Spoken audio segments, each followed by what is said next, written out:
Not a partner, not a wife, a foundation, something you build on top of and never think about again. She worked 2 jobs to pay his student loans. She handed over her grandmother's inheritance, $62,000, to fund his first prototype. She sat on the floor at 2 in the morning, helping him rehearse pitches that would make him a billionaire. And when he finally made it, he moved her into a tiny apartment, told her the penthouse was being renovated, and replaced her with a 26-year-old who was already sleeping in their bed.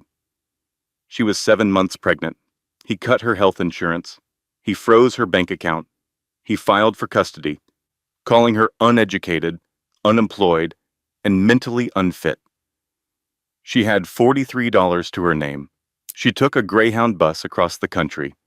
3 days, 7 months pregnant, back to the only person who still loved her.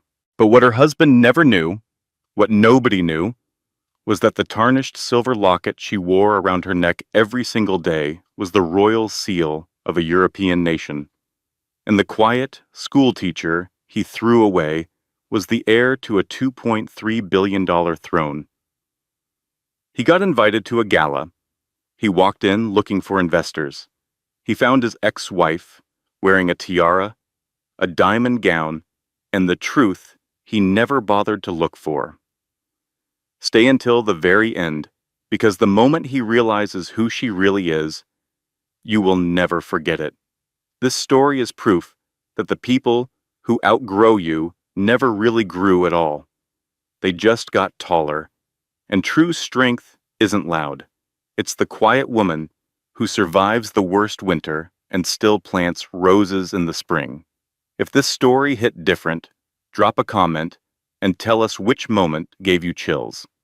Subscribe and turn on that bell, because we've got more stories coming that will remind you. Karma doesn't forget, and neither do queens. Share this with someone who needs to hear it today. 3 years from now, Samuel Sterling will sit in a federal prison cell and try to remember the exact moment he lost everything. He will replay the evening 1,000 times, the gold-leafed invitation, the crimson dress on the wrong woman, the shattering of crystal on marble. He will search for the turning point, the single decision that sent his life spiraling into ruin, and he will never find it. Because the truth is, there was no single moment. It was 1,000 small cruelties stacked on top of each other, like bricks in a wall. And the wall finally fell on him. But Samuel does not know any of this yet. Right now, on a cold Tuesday morning in January, he is asleep in a penthouse on the Upper East Side of Manhattan with a woman who is not his wife. His wife is 4 miles south in a modest apartment in a mid-rise building near Gramercy Park, making scrambled eggs and talking to the baby growing inside her. Genevieve Calloway, Sterling, who everyone called Jenny, was 7 months pregnant and trying very hard to believe that her life was not falling apart. The apartment was small. 2 bedrooms, 1 bathroom, a kitchen with a window that faced a brick wall. Samuel had moved her here 3 months ago, claiming that their real home, the penthouse on East 72nd Street, was undergoing renovations. New floors, he said, updated wiring. Could take months. Jenny had believed him because believing him was easier than the alternative.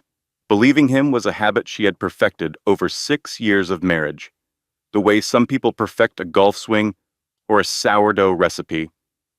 She had gotten very, very good at it. She cracked 2 eggs into a pan and adjusted the heat. The baby kicked, a strong thump just below her ribs, and she smiled and put her hand on her belly. "Good morning to you too, little one," she said. "Your daddy promised he would be home for dinner tonight. He swore on his grandmother's grave, which means he will probably only be 2 hours late." She picked up her phone from the counter. There was a text from Samuel, sent at 11:43 the previous night. "Board meeting running long. Do not wait up." She stared at the words. She had received this exact text or something close enough to be indistinguishable from it. 87 times in the last 4 months. She knew this because she had counted. Not intentionally. She had simply noticed the pattern the way you notice a crack spreading across the ceiling. At first it is a line, then a web. Then one morning you look up and wonder how long until the whole thing comes down. She put the phone face down on the counter. She opened Instagram. A friend, Caroline, who was really more of an acquaintance, someone she had met at one of Samuel's corporate dinners, had posted photos from a restaurant opening the night before. The Gilt Room at the Palace Hotel. Jenny scrolled through the pictures. Beautiful people in beautiful clothes holding beautiful drinks under golden light. And then, in the background of the fourth photo, she saw him. Samuel.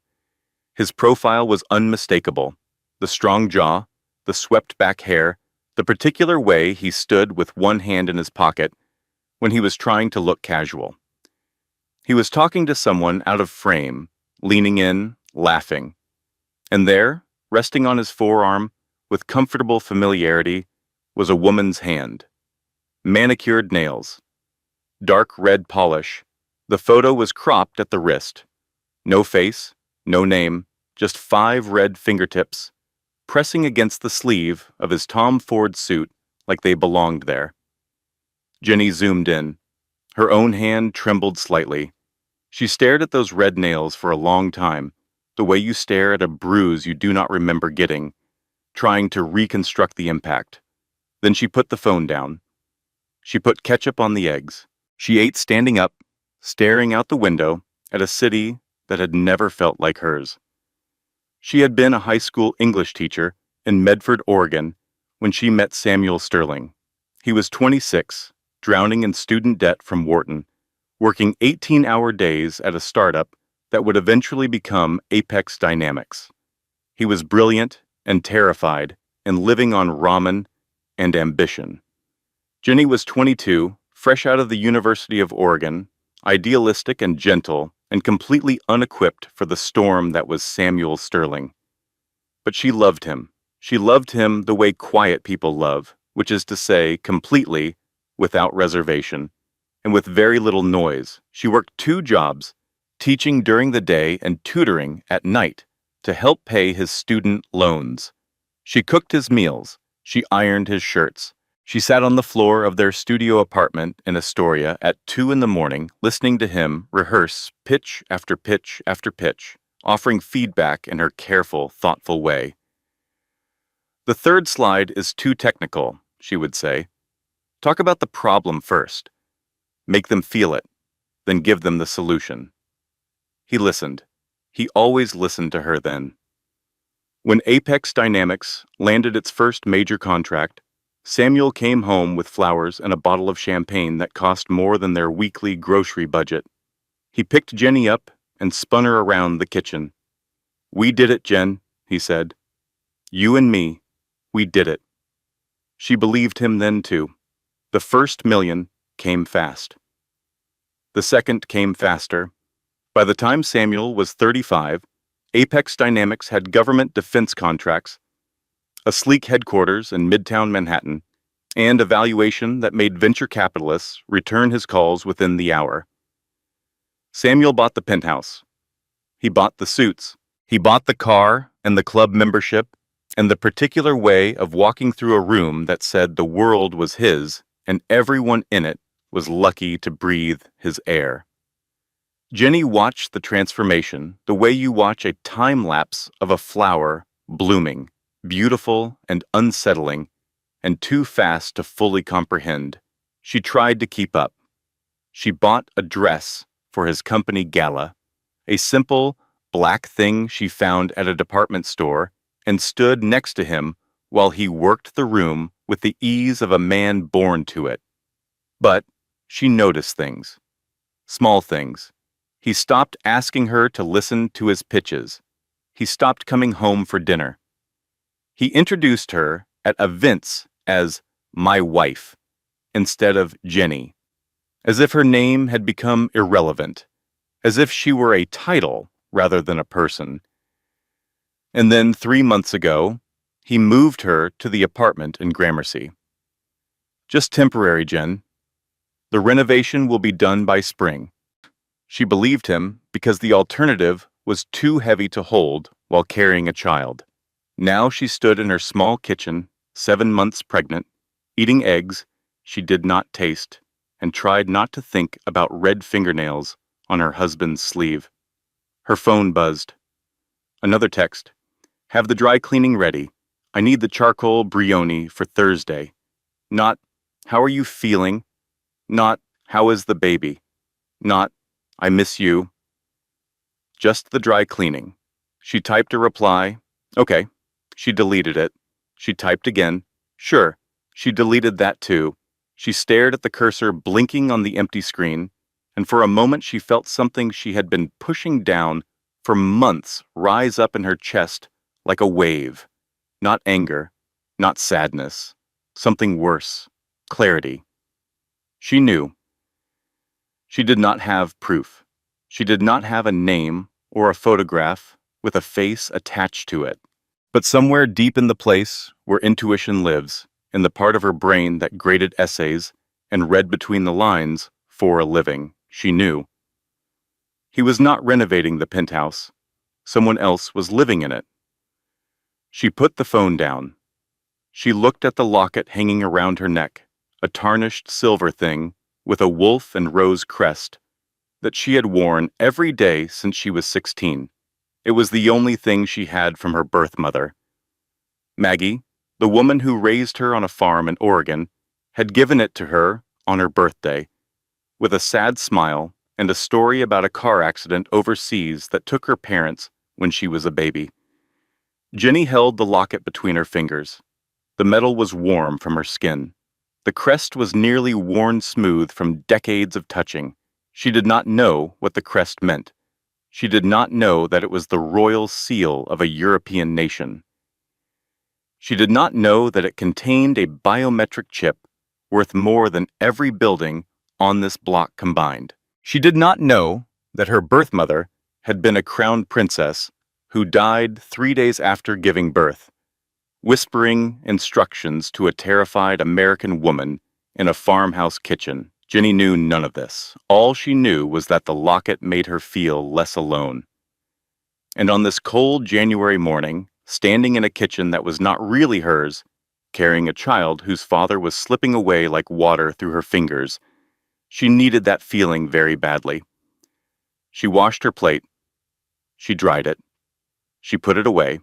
Then she made a decision that would change everything. I'm going to surprise him at the office, she said to the baby. I'm going to bring him soup, like I used to, and everything is going to be fine. She believed this. She needed to believe this. She packed the soup into a paper bag, homemade chicken noodle, the recipe she had been making since their Astoria days, and walked to the subway. The headquarters of Apex Dynamics occupied the top 4 floors of a glass tower on 6th Avenue. The lobby was a cathedral of chrome and polished concrete, decorated with the kind of abstract art that costs 6 figures and communicates nothing except the owner's desire to be taken seriously. A massive screen behind the reception desk cycled through images of defense technology and corporate slogans. Innovation without limits. The future. Engineered. Jenny walked in carrying her paper bag of soup and felt, as she always did, like she had wandered into someone else's life by accident. The receptionist was new, a young woman with perfect makeup and a headset, someone Jenny had never seen before.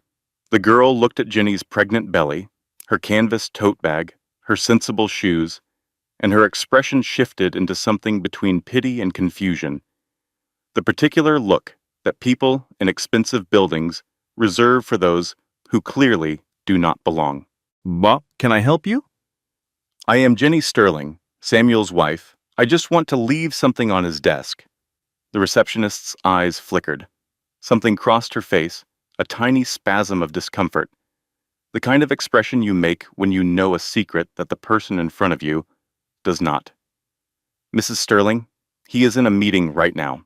I really cannot let anyone back without an appointment. It will take 2 minutes. I have done it 100 times.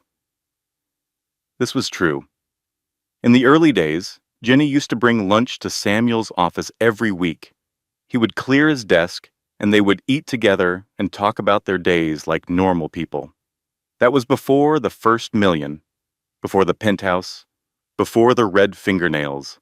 The receptionist hesitated, then gestured toward the hallway. His office is the corner suite, but Mrs. Sterling, I should really call ahead and let him know you are coming. No need, Jenny said, smiling. It is a surprise. She walked down the hall. The carpet was thick and silent under her feet.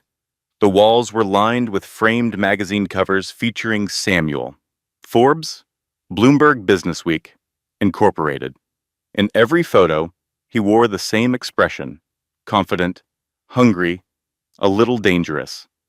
The man who built Apex Dynamics from nothing. From nothing. She almost laughed. Not from nothing.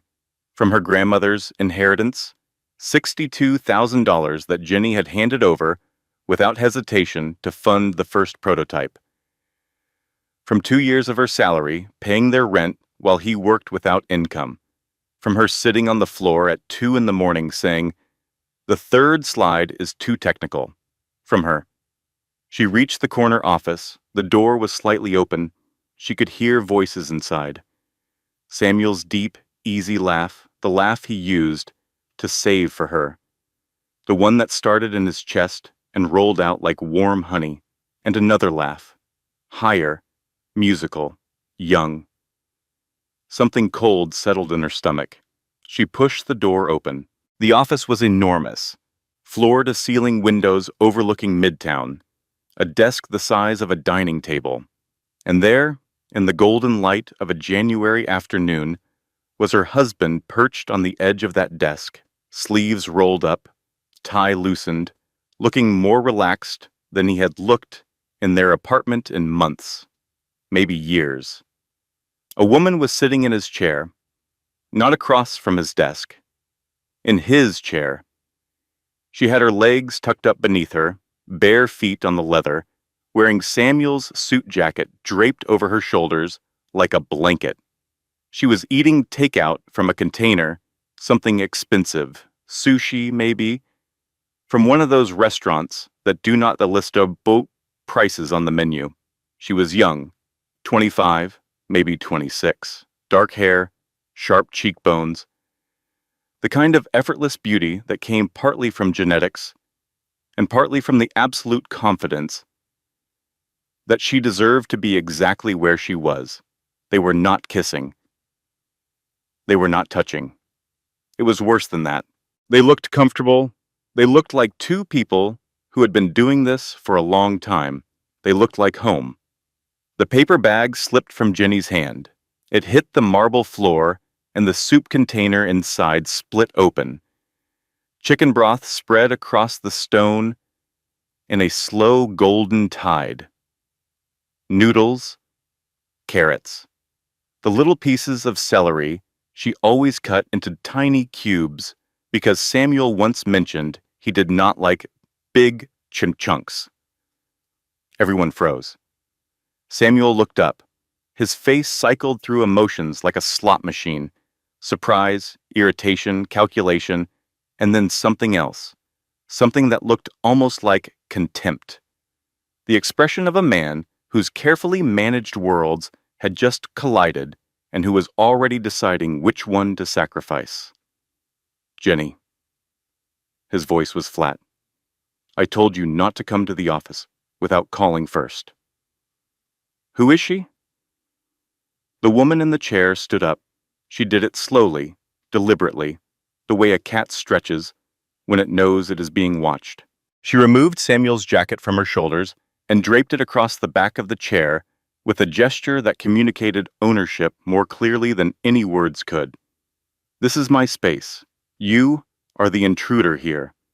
She looked at Jenny, at the maternity dress, at the canvas tote, at the soup spreading across the floor, and her expression was not guilt. It was not embarrassment or surprise or shame. It was pity.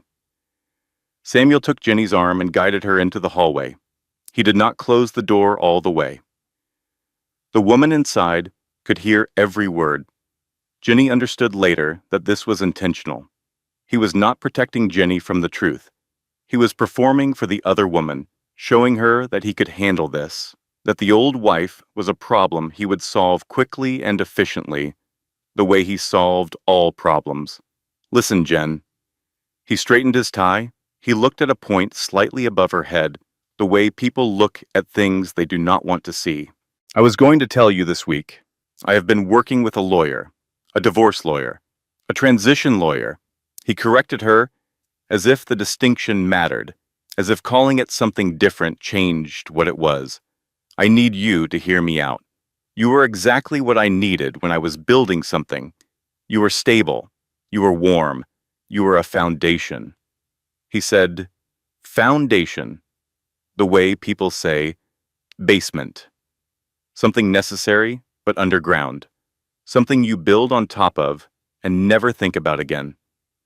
But Jen, I am not building anymore. I have built, and the life I have now requires a different kind of partner. A different kind of partner, she repeated. The words tasted like metal. Someone who fits the rooms I am in now. Someone who can hold a conversation at a gala, not someone who looks like she should be serving drinks at the faculty potluck. She heard the words. She processed them, but they did not land fully. Not yet. They were like a deep cut that does not bleed immediately. The pain was coming. It just had not arrived. I am carrying your child, Samuel. He paused. 1 second. 2. Something flickered behind his eyes. Something old and almost tender. A ghost of the man who used to spin her around a studio apartment kitchen. For one fraction of a heartbeat, he was that man again. Then it died. It went out like a candle in a draft, quick and absolute, and what replaced it was smooth and cold and practiced. I will make sure the baby is provided for. But us, Jen, us was a chapter, and the chapter is over. He paused. I have outgrown us. He turned and walked back into his office. The door closed with a soft, expensive click. Through the glass, Jenny saw the woman put her hand on Samuel's back, rubbing gently between his shoulder blades, comforting him, as if he were the one who had just been gutted. A security guard appeared at the end of the hallway. He was young, uncomfortable, trying not to look at her belly. Ma'am, can I walk you out? Jenny stood in that hallway for what felt like a very long time. The fluorescent lights hummed overhead like a migraine. The soup cooled on the marble floor. A piece of carrot, perfectly diced, sat in a puddle of broth near her left shoe. She did not scream. She did not throw anything. She did not bang on the glass and demand to be seen. She went very, very still. The way an animal goes still when the trap closes. Not from calm, from the understanding that movement will only make the teeth sink deeper. The security guard shifted his weight. Ma'am? Jenny looked down at the soup on the floor. 6 years of marriage, 2 jobs to pay his loans, her grandmother's inheritance to fund his dream, 10,000 nights of practice pitches and ironed shirts, and quiet, steady, uncelebrated love. And it all ended with chicken noodle soup spreading across a marble floor, while a 26-year-old woman rubbed his back through glass. She walked to the elevator. She pressed the button. She waited. The doors opened. She stepped inside. She did not cry until the doors closed. Then she cried the way buildings collapse, from the inside out, the structure holding for one impossible moment before everything falls. The next 72 hours arrived like artillery fire, each blow landing before the dust from the previous one had settled. The first shell hit at 7 in the morning on Thursday, 2 days after the office. Jenny was still in bed. She had barely moved since coming home from Apex Dynamics, lying on her side, with her hand on her belly, talking to the baby in whispers because the baby was the only person she could think of who would not leave. The knock on the door was sharp and official. A courier in a gray uniform held out an envelope and a clipboard. Genevieve Sterling? Yes. Sign here, please. The envelope was thick, the paper heavy and cream-colored, the kind of stationery that costs money before a single word is printed on it.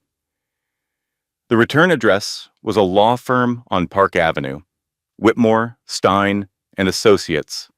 She had seen the name before. Samuel mentioned them at a dinner once, calling them the best divorce attorneys in Manhattan, the kind of lawyers who did not just win cases, but engineered outcomes.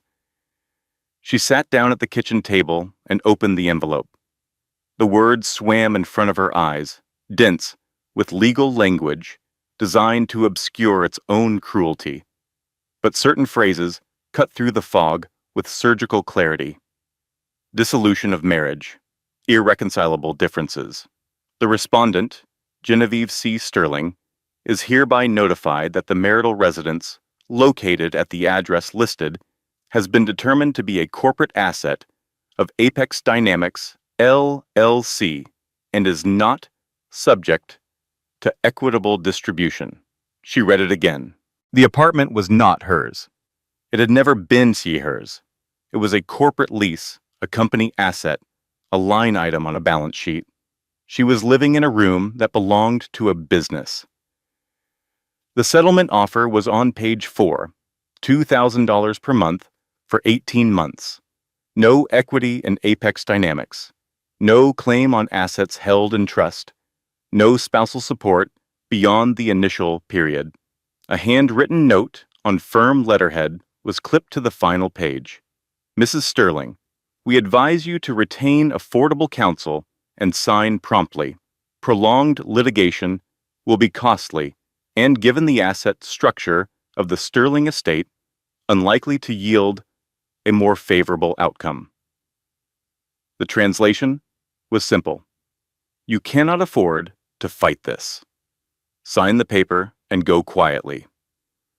Jenny sat at the table. Her hands shook so badly the pages rattled against each other like dry leaves. She picked up her phone and called Samuel. It rang 4 times and went to voicemail. She called again. Voicemail. She called a 3rd time. The phone picked up on the 2nd ring, but the voice that answered was not Samuel's. He is in the shower. It was the woman from the office. Her voice was casual, almost bored, with an undercurrent of amusement. Can I take a message? Jenny hung up. She sat there for a long time, holding the phone, feeling the weight of what that answered call meant. Sienna, she would later learn the woman's name was Sienna Drake, was answering Samuel's phone in what sounded like a bathroom. At 7 in the morning, in what was almost certainly the penthouse on East 72nd Street, the one that was supposedly being renovated. There were no renovations. There had never been renovations. The second catastrophe arrived 4 hours later. Jenny called her obstetrician's office for her 32-week checkup. She had been having headaches, and her blood pressure at the last visit had been elevated. The nurse had used the word concerning and scheduled a follow-up. Sterling, Genevieve, the receptionist said, typing. Then she paused. The pause lasted too long. Mrs. Sterling, I am showing here that your insurance coverage was terminated as of 3 days ago. That is not possible. I am on my husband's corporate plan through Apex Dynamics. Another pause. More typing. I am sorry, ma'am. The plan shows terminated. You are no longer listed as a covered dependent. If you would like to continue coverage under COBRA, the monthly premium would be $2,100. $2,100 a month, more than the entire settlement Samuel's lawyer had offered her. She was 7 months pregnant with elevated blood pressure and a baby who needed monitoring, and she had no health insurance. Is there a payment plan? Jenny asked. Her voice sounded very far away, like it belonged to someone else, someone standing at the end of a long hallway. You would need to contact the Cobra administrator directly. I can give you the number. Jenny wrote down the number on the back of the divorce papers. She did not call it. She knew she could not afford it. She knew it the way you know the weather by looking at the sky, without checking, without hoping, just knowing. The third catastrophe came that afternoon. She walked to the bank. It was 14 blocks, and her feet ached, and her back hurt, and the January wind cut through her coat. But she walked because the subway cost money, and money was a thing she could no longer spend without calculating the cost of every dollar. She needed her savings. $4,200, everything she had earned from private tutoring over 2 years. It was not much, but it was hers. She had kept it in a separate account, a small act of independence that she had never told Samuel about, not out of deception, but out of some instinct she could not name. Some quiet voice that said, "Keep something for yourself, just in case." She stood at the ATM. She inserted her card. She entered her PIN. The screen displayed a message she had never seen before. Account frozen. Please contact your financial institution. She tried again. Same message. She went inside the bank and stood in line for 20 minutes. The teller, a young man with a kind face, typed her information into a computer and frowned. "Mrs. Sterling, there is a hold on this account. It was placed 2 days ago in connection with a financial dispute filing. It appears to be tied to divorce proceedings."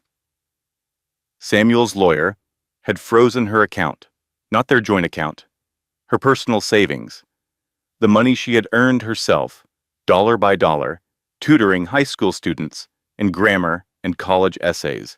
"How long will the hold last?" Jenny asked. "Until the dispute is resolved. It could be weeks. It could be months." "I am sorry, ma'am." She stood at the counter. She had $43.12 in her checking account. She was 7 months pregnant. She had no health insurance. She had 30 days to leave an apartment that had never been hers. And the man who had promised to love her until death had not just left her. He had systematically dismantled every support structure she had piece by piece, with the precision of a demolition expert. She walked out of the bank.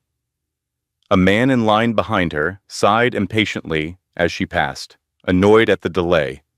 She did not look at him. She stood on the sidewalk. New York City moved around her with its usual indifference, taxis honking, people rushing, the whole enormous machine grinding forward without noticing the pregnant woman standing still in the middle of it, like a stone in a river. She took out her phone. She scrolled to a contact she had not called in weeks because she was ashamed, because calling home meant admitting that the life she had built was a lie, because going back to Oregon meant admitting that Samuel was right, that she was ordinary, that she did not belong in his world. She pressed call. It rang once. Maggie picked up like she had been waiting. "Jenny? Baby girl, what is wrong?" And Jenny, who had held it together through the office, through the divorce papers, through the insurance call, through the frozen account, through 3 days of absorbing blow after blow after blow without making a sound, finally broke. She could not speak. She could only cry. Great, heaving, suffocating sobs that came from somewhere deeper than sadness. From the place where trust goes when it dies, Maggie did not ask questions. Maggie did not ask for explanations or details or context. Maggie said 5 words. "Come home, baby girl. Today." Pizza. Maggie wired $300 for a bus ticket. Jenny could not afford a flight. She packed 1 suitcase. She stood in the apartment that had never been hers and looked at the things she was leaving behind. The books on the shelf, the framed photos on the wall, mostly of Samuel at corporate events, smiling his practiced smile. A vase she had bought at a flea market in Brooklyn 3 years ago, pale blue with a chip on the rim, the first thing she had chosen for herself in this city. She left it. She left all of it. She put the apartment key on the kitchen counter. She considered leaving a note for Samuel, something final, something that would make him understand what he had done. She picked up a pen. She stood there with it for a long time. Then she put the pen down. He would not notice she was gone, and even if he did, he would not care. The note would be a performance for an empty theater. She took the elevator down. She took a taxi to the Port Authority bus terminal, the last taxi she would be able to afford for a very long time. The terminal was crowded and grimy and smelled like diesel fuel and fast food, and the particular desperation of people in transit between lives they did not choose. She bought a ticket. New York to Portland, Oregon. 3 days on a Greyhound bus. 7 months pregnant. She found her seat in the back row. She put her suitcase in the overhead compartment and sat down. The seat was narrow and the upholstery was scratchy, and her back ached and the baby kicked. Hard, as if protesting the accommodations. "I know," Ginny whispered, her hand on her belly. "I know this is not what we planned, but we are going to be okay. We are going somewhere safe." She did not entirely believe this, but she said it anyway because that is what mothers do. They build shelters out of words when they have nothing else to build with. Somewhere in Nebraska, 20 hours into the journey, a woman in the next seat offered her a sleeve of saltine crackers. She was maybe 65, with silver hair and reading glasses perched on her nose, and the kind of face that had weathered enough storms to recognize one in someone else. "How far along, sweetheart?" 7 months. "And the father?" Ginny looked out the window, and an endless flat expanse of brown earth under a white sky. No buildings, no people, no evidence that anything mattered to anyone anywhere. "He outgrew us," she said. The woman was quiet for a moment. Then she put the crackers on Ginny's armrest and said, "Men who outgrow the women who raised them never really grew at all. They just got taller." Ginny ate the crackers. They were stale. They were the best thing she had tasted in days. She arrived at the farm at dawn on the 4th day. The bus dropped her at a gas station on Highway 99, and Maggie was there in the old Ford pickup with the heater running and 2 blankets on the passenger seat. The sky was the color of a bruise turning yellow, the way Oregon skies look in winter when the rain pauses long enough to let a little light through. The air smelled like wet earth and wood smoke and pine, the smell of Ginny's childhood, the smell of the only place she had ever felt safe. Maggie was standing by the truck. She was 62 years old with hands like worked leather and eyes that had seen enough trouble to last 3 lifetimes. She was wearing her barn coat and her mud boots, and she did not say a word. She just opened her arms. Ginny walked into them and came apart. It was not crying. It was demolition. 20 minutes of ugly, heaving, animal sobs, the kind that leave you hollowed out like a gourd, emptied of everything except the raw, scraped walls of who you are when everything else has been taken. Maggie held her. She rocked her the way she had rocked her as a baby, slow and steady, an anchor in a storm. She did not say it will be okay, because Maggie was not a woman who offered easy comfort. She offered truth, or she offered silence. When the crying finally slowed, when Ginny was leaning against Maggie, more from exhaustion than grief, Maggie said something quiet, so quiet that Ginny almost missed it beneath the wind and the distant sound of the neighbor's rooster.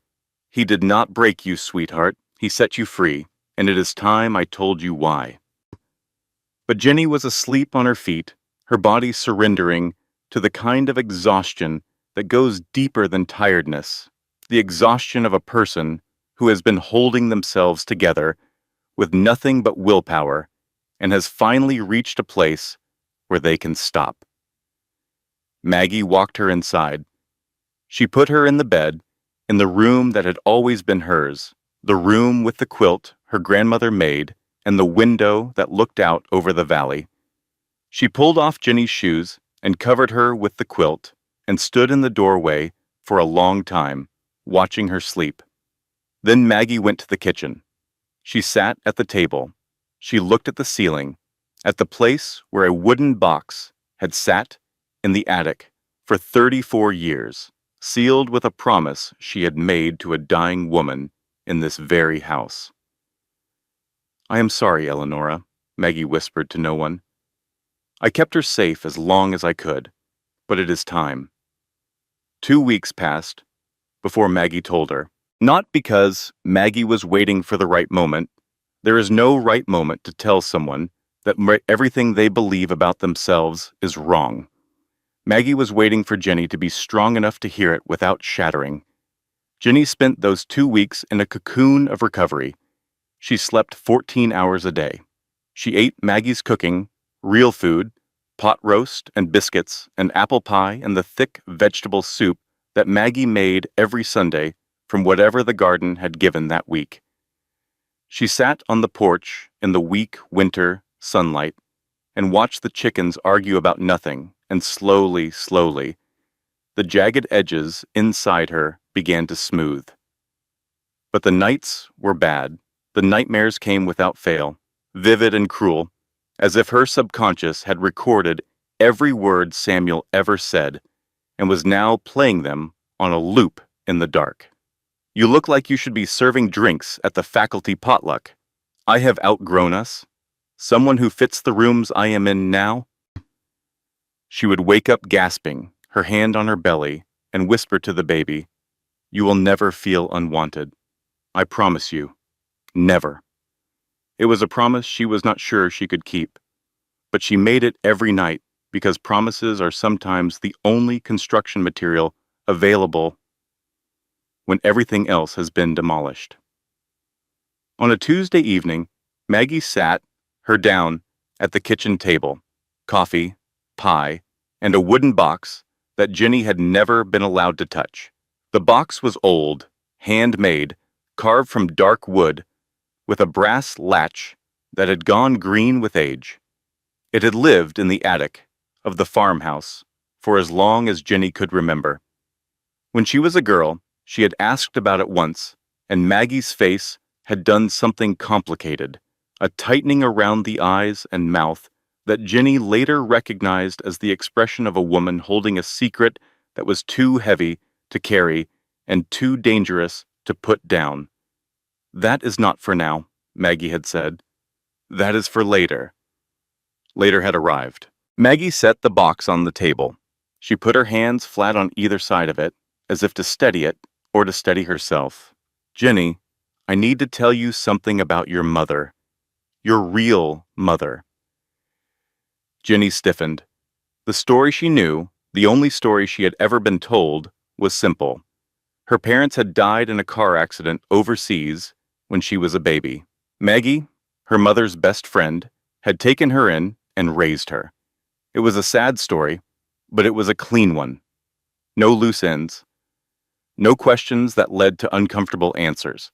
She had never pushed for more because she sensed, with the intuition of a child raised by a woman who kept secrets, that more would hurt. Maggie opened the box. Inside lay 4 items arranged with the careful precision of sacred objects. A photograph, a passport, a handwritten letter in a language Jenny did not recognize, and a single piece of paper from a bank. Maggie picked up the photograph first. It showed a young woman, maybe 22 or 23, standing in what appeared to be a garden. She was strikingly beautiful, with dark hair swept up in an elegant style, and brown eyes that held a combination of warmth and sadness that made Jenny's breath catch. Because the woman looked exactly like her, the same jawline, the same cheekbones, the same way of tilting her head slightly to the left when she smiled. Around the woman's neck hung a locket, a silver locket with a wolf and rose crest. Jenny's hand went to her own throat, where the identical locket hung. Her name was Eleonora, Maggie said.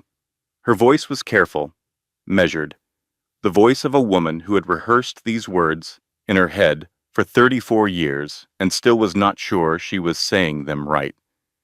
She was not American, Jenny. She came from a small country in Europe called Laurentia. It is a little place tucked between France and Belgium. Most people have never heard of it. Maggie paused. She picked up the coffee cup, held it without drinking, put it down again. There was political violence, a coup. Her family was killed, all of them. She was the only one who survived. She was pregnant with you when she fled. Jenny stared at the photograph. She came here? She came to me. We had been pen pals since college. I did a semester abroad in Laurentia when I was 20. We wrote letters for 15 years. Real letters, on paper, the kind you put in an envelope with a stamp. When everything fell apart over there, she had nowhere else to go. She showed up on this porch in the middle of the night, bleeding, terrified, 8 months pregnant. Maggie's voice cracked. She pressed her lips together and waited until she could continue. She lived 3 days after you were born. The injuries from the attack, internal bleeding that the doctors could not stop. There was a hospital 40 minutes away. I drove her there in the truck. They did everything they could. Maggie looked at Jenny, and her eyes were bright with tears she had held for 3 decades. Her last words to me were, hide her, let her be normal, but if she ever needs the truth, give her the box. Jenny picked up the photograph. She held it close, studying the face of the woman who had given her life, the mother she had never known, never seen, never touched. She looked so tired, Jenny whispered. She was, but she was also the bravest person I have ever known. Jenny set the photograph down. She picked up the bank document. It was from a Swiss institution, formal and dense with numbers. It showed a trust account in the name of Eleonora Valois, with a designated beneficiary, the firstborn child of the account holder. The balance was $340,000. Not a fortune, but enough. Enough to pay the medical bills. Enough to hire a lawyer. Enough to breathe. Your mama left this for you, Maggie said. She set it up before she came to America. It was all she could manage to get out. Jenny did not care about the money. Not yet. That would come later, when the practical necessities of survival forced her to think in numbers. Right now she was looking at the photograph of a woman who looked like her mirror image, a woman who had run through violence and crossed an ocean while pregnant and died in an Oregon farmhouse so that her daughter could live. Why did you not tell me before? Jenny asked. There was no accusation in her voice, only a need to understand. Maggie reached across the table and took Jenny's hand. Because she asked me not to, because I wanted you to have a normal life, because I thought... She trailed off. I thought maybe she was wrong. Maybe the past did not need to follow you. Maybe you could just be Jenny from Medford, Oregon, and that would be enough. She squeezed Jenny's hand. But he made you believe you were nobody, and I could not sit in this kitchen and watch you believe a lie on top of a lie.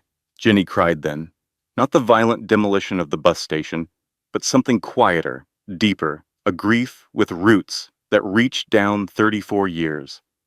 She cried for a mother she never knew, for a history she had been denied, for a version of herself that might have existed if a country had not burned and a woman had not died, and a secret had not been kept in a wooden box in an attic in Oregon. She put the locket to her lips. Thank you, Mama, she whispered to the photograph. Thank you for getting me here. Over the next week, Jenny used the trust to stabilize her life. She paid the outstanding medical bills. She enrolled in a prenatal care program at the county hospital. She hired a divorce lawyer, a woman named Patricia Holden, who operated out of a small office in Eugene, and who, despite her modest surroundings, turned out to be extremely good at her job. Patricia reviewed the divorce papers from Samuel's team and called Ginny the same afternoon. "They are trying to railroad you," Patricia said. "The settlement is insulting. The asset sheltering is aggressive, but not airtight. I can get you more." "I do not want more," Ginny said. "I want it done. I want it over. Ginny, you are entitled to more. He built that company while you were married. Your contribution matters. I know what I am entitled to, and I know what fighting him will cost, in money and time and energy I do not have. I am 8 months pregnant, Patricia. I want the divorce final before this baby comes. I want his name off my life." Patricia pushed back, but Ginny was firm. Samuel's team, surprised by the competent representation, agreed to increase the settlement to $3,500 a month for 24 months. Still far below what a court might have awarded, but enough. Samuel signed eagerly. He wanted it done quickly before his next investor meeting, before anyone started asking questions about his personal life. The divorce was finalized on a Friday afternoon in late February. Ginny signed the papers in Patricia's office, put the pen down, and sat quietly for a moment. "Are you okay?" Patricia asked. "I do not know," Ginny said honestly, "but I am free." She drove back to the farm. She sat on the porch and watched the sun go down over the valley and felt, for the first time in months, that she could breathe without the weight of someone else's expectations sitting on her chest. She did not know that the $340,000 was pocket change. She did not know that the real inheritance was still coming. She did not know that the story Maggie told her was only half the truth. 3 weeks after the divorce was finalized, a car appeared on the long gravel driveway that led to Maggie's farm. It was a rental, a silver sedan, incongruous against the backdrop of weathered fences and muddy fields. It came slowly, as if the driver was unsure of the road, or unsure of what waited at the end of it. Jenny was on the porch, 8.5 months pregnant, drinking tea and reading a novel she had started 3 times without getting past the first chapter. The chickens were in the yard, conducting their daily parliament of outrage about grain distribution. The dog, a brown mutt named Hank, who was too old to chase anything, but still tried, lifted his head and growled at the approaching vehicle. The car stopped. The driver's door opened and a man stepped out. He was tall, perhaps 6 feet 2, with dark hair and the kind of posture that suggested either military training or very expensive schooling.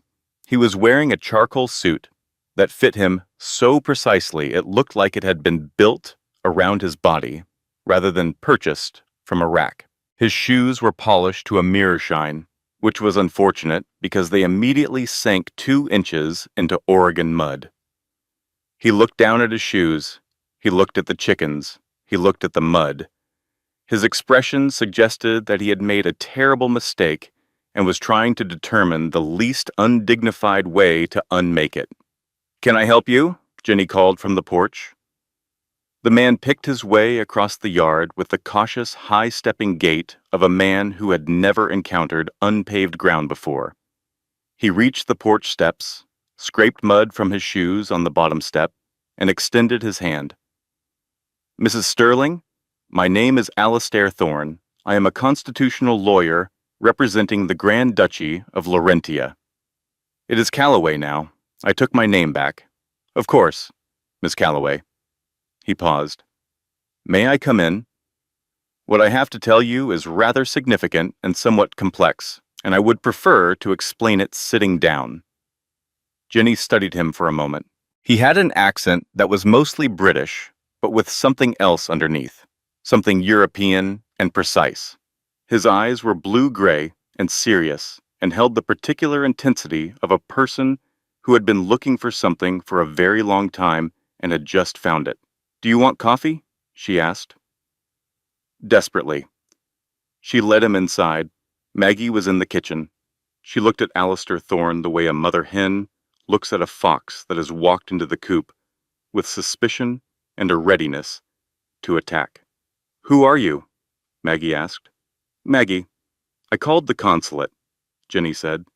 "I mean, I did not actually—" "I called them," Maggie interrupted. She looked at Alistair. "Are you the one they sent?" "I am. I have been searching for the Valois heir for 15 years, Mrs. Holloway. You could have saved me a great deal of trouble if you had called sooner. I made a promise. I understand. And I understand why you broke it." He looked at Jenny, at her belly, at the tired circles under her eyes. "May I sit down?" They sat at the kitchen table, the same table where Maggie had opened the wooden box. Alistair placed his briefcase on the table and opened it with 2 precise clicks. Hank the dog padded over and put his head in Alistair's lap. Alistair looked down at the dog with an expression of polite alarm and pretended not to notice. "Ms. Calloway, your mother told you part of the story. I need to tell you the rest." He pulled out a folder of documents, older and more formal than anything in the wooden box. Documents with seals and ribbons and the heavy authority of state records. "Your mother, Eleonora Valois, was not simply from a wealthy family that was destroyed in political violence. She was the crown princess of the Grand Duchy of Laurentia, the eldest daughter of Grand Duke Philippe, Philippe II, and Grand Duchess Catherine, the heir apparent to the throne." Jenny stared at him. "The royal family was assassinated in a military coup in 1989. Your mother was the sole survivor. She was smuggled out of the country by loyalists and eventually made her way to America. The duchy has been governed by a parliamentary council ever since, but the Constitution requires a Valois heir for the country to exercise full sovereign authority, to sign treaties, to join the European Union, to be recognized internationally as more than a caretaker state." Jenny continued to stare. She was aware that words were coming out of this man's mouth. She was aware that they were English words arranged in grammatical sentences, but they were not connecting to anything she recognized as reality. "The trust fund your mother established, the $340,000, was a subsidiary emergency account, a lifeboat fund, if you will. The primary Valois family trust is held in a Swiss sovereign wealth fund and has been accruing interest and investment returns for over 3 decades. He paused in the way that people pause before delivering information that will fundamentally alter the landscape of another person's existence. The current value of the trust is approximately $2.3 billion. The kitchen was very quiet. A chicken clucked outside. The old clock on the wall ticked. Hank sighed contentedly in Alistair's lap. Jenny looked at Maggie. Maggie was gripping her coffee mug with both hands and staring at the table. "You knew?" Jenny asked. "I knew some of it. Not the number, not that."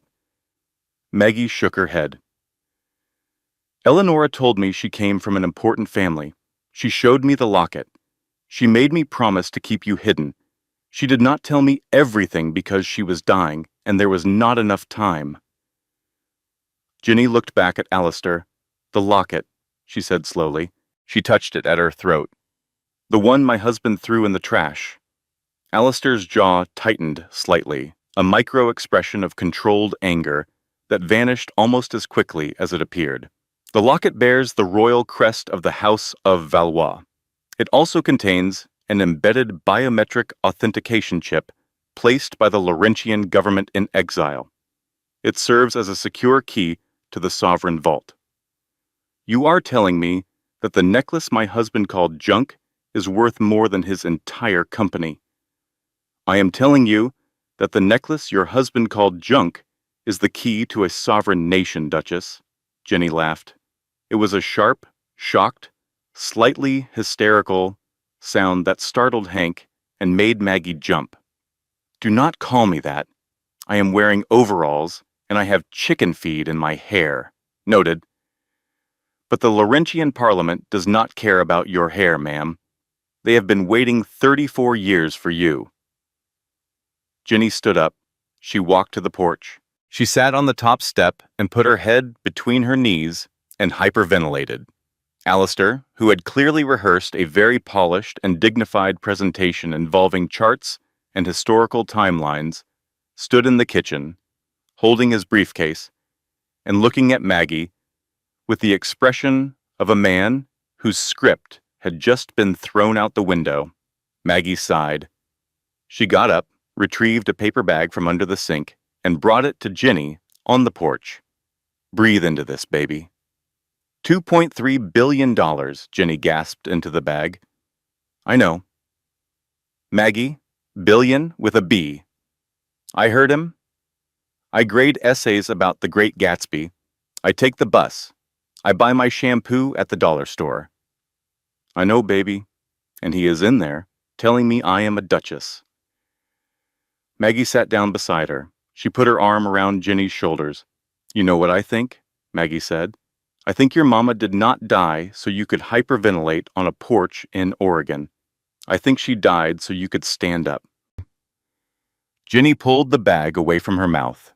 She looked out at the valley, at the fields and the mountains and the sky that was starting to turn pink at the edges. I do not know how to be a duchess, Maggie. You did not know how to be a wife either, or a teacher, or a mother. You learned. This is different. Everything is different until you do it. Baby Eleonora was born on a Tuesday in March, during a rainstorm that knocked the power out in 3 counties. Maggie drove Ginny to the hospital in the pickup truck, windshield wipers fighting a losing battle against the downpour, while Ginny gripped the door handle and practiced the breathing exercises she had learned from a YouTube video because she could not afford a birthing class. The labor was long, 14 hours. The doctors were concerned about her blood pressure. At one point, a nurse leaned over and asked if there was anyone she wanted to call, meaning the father, and Ginny said no so firmly that the nurse did not ask again. Eleanor arrived at 4:17 in the morning, 6 pounds and 4 ounces, screaming with the outraged energy of a person who had not asked to be evicted from a perfectly comfortable situation. She had dark hair, a furious red face, and her father's eyes. Ginny held her and felt something shift inside her chest.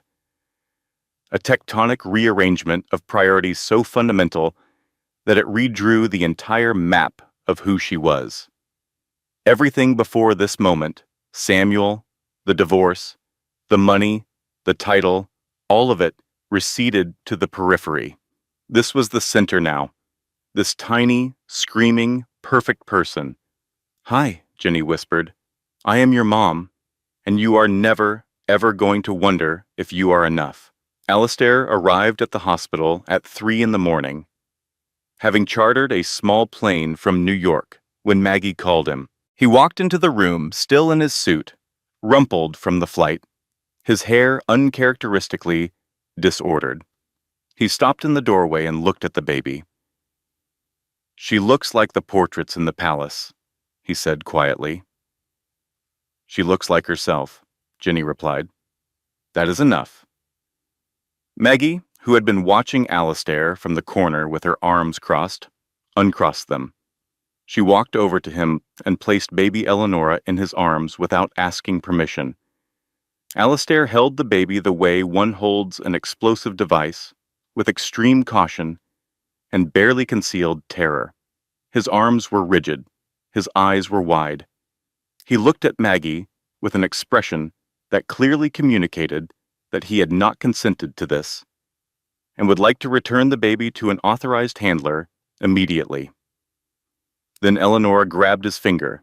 She wrapped her tiny fist around it and held on with the unreasonable grip, strength of a newborn, and something in Alistair's face changed.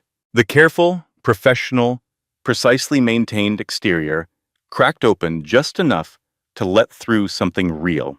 His eyes filled with a brightness he would not allow to become tears. Well, he said, clearing his throat. "Welcome to the House of Valois, Your Grace." The months that followed were the hardest and most transformative of Jenny's life. She was simultaneously recovering from childbirth, learning to be a mother, and attempting to absorb 34 years of royal history, diplomatic protocol, and sovereign governance. It was like drinking from a fire hose, while juggling while riding a bicycle down a hill. She was terrible at it. The etiquette lessons were a disaster. Alistair brought in a retired diplomat to coach her, a severe French woman named Madame Lefebvre, who had trained 3 generations of European royals, and who regarded Jenny with the particular despair of a master chef watching someone microwave a fine steak. "The salad fork is on the outside, Miss Calloway." "I know, I keep forgetting." A duchess does not forget. A duchess anticipates. Well, this duchess just found out she was a duchess 4 weeks ago, so maybe we could lower the bar a little. Madame Lefebvre did not lower the bar. She raised it, and Jenny failed and failed and failed again. She called a practice ambassador dude during a mock receiving line.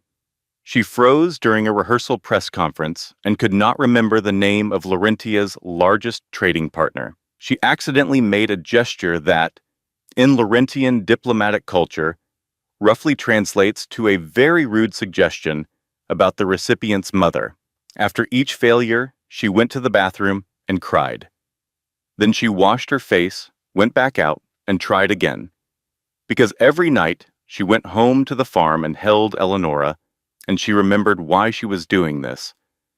Not for the money, not for the title, not for revenge, for this girl. So that this girl would grow up knowing that her mother was not the woman Samuel Sterling described. Not a placeholder, not a stepping stone, not someone who takes whatever she is given and says thank you. Slowly, painfully, the transformation took hold, not into a different person, but into a more complete version of the same one. She discovered that her quietness, the quality Samuel had dismissed as dullness, was actually composure. She found that the empathy that made her a good teacher also made her a natural diplomat. She learned that the ability to listen, truly listen, to what people are actually saying beneath their words, is the rarest and most valuable skill in any room. By September, 6 months after Eleanor's birth, Jenny could navigate a 5-course dinner without a single error. She could make small talk in passable French. She could read a briefing document on trade policy and ask questions that made Alistair's eyebrows rise in genuine surprise. She was not perfect. She was not a natural queen in the way that movies portray queens, effortlessly regal and born to command. She was a woman who had been broken and who had rebuilt herself. And the reconstruction was visible if you knew where to look. There were cracks in the marble. There were moments when the old uncertainty surfaced, when she heard Samuel's voice in her head telling her she was ordinary, and she had to grip the edge of a table and breathe through it. But she stood. Every time, she stood. The Laurentian Parliament formally recognized her as Duchess of Valois in a ceremony broadcast to the citizens of Laurentia via national television. Jenny wore a simple navy dress and spoke for 4 minutes in a mix of English and halting Laurentian, thanking the people for their patience and promising to honor the legacy of the family she had never known. She mispronounced one word. She forgot one line. She recovered from both with a self-deprecating smile that made the Parliament break into spontaneous applause. She was ready as she would ever be. And then, just when she thought the worst was behind her, Samuel Sterling reached across a continent and tried to destroy her one more time. The headline appeared on a Tuesday morning in October, 8 months after the divorce. Jenny saw it on her phone while nursing Eleonora at 5:30 in the morning, in the rocking chair by the window that looked out over the valley. Knocked-up schoolteacher claims secret princess title. Ex-husband calls it Desperate Divorce Scam. The article was in a New York tabloid, the kind of publication that lives in the gray space between news and entertainment, feeding on scandal the way certain bacteria feed on decay. It included photos of Jenny, sourced from her old social media accounts, standing in her classroom in Medford, at a grocery store, at Samuel's corporate gala, in the simple black dress she had bought at a department store. Next to these photos, the article placed images of the Laurentian royal palace, dripping with gold and history, and the implication was clear. These two things do not match. Samuel was quoted, "My ex-wife is a good person, but she is also going through a very difficult time. The idea that she is somehow European royalty, frankly, delusional. I am concerned for her mental health and for the well-being of our child." The word delusional hit Jenny like a slap. He had not just leaked the story, he had framed it. He had positioned himself as the concerned ex-husband, the rational adult in the room, worried about the poor, confused woman who had cracked under the pressure of divorce and was now spinning fantasies about crowns and kingdoms. Social media did the rest. The story went viral within hours. Comments accumulated like flies on roadkill. Someone photoshopped Jenny's face onto a cartoon princess.